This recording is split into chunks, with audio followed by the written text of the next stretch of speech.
તારીખ 5 જાન્યુઆરી રવિવારના રોજ અમે બાળકો અને યુવાઓ દ્વારા આ મેદાનની સાફ સફાઈનું અભિયાન રાખેલ છે। આજે ભરૂચના તમામ લોકો જાણે છે કે સબજેલની બાજુમાં આવેલ રમતગમતનું મેદાન નગર રચના 3 અંતિમ ખંડ 94 વાળી જમીન મેદાન માટે અનામત છે, જેના પર જેલ પ્રશાસન દ્વારા સત્તાનો ઉપયોગ કરી જમીન પર કબજો કરી લેવાના પ્રયાસો થઈ રહ્યા છે અને આ મેદાનનો કેસ હાઈકોર્ટમાં પણ ચાલી રહ્યો છે। આજે અમે બાળકો અને યુવાઓ દ્વારા આ મેદાનની સાફ સફાઈ અભિયાનથી રમતગમતના મેદાનને બચાવવા માટે સંદેશો આપવા માંગીએ છીએ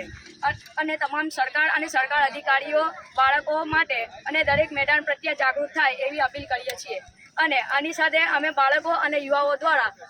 આ મેદાનનો હેતુ ફેર ન થાય એ માટે આપણા દેશના પ્રધાનમંત્રી શ્રી નરેન્દ્ર મોદી સાહેબને પત્ર લખીને મેદાન બચાવવા વિનંતી કરવાના છે।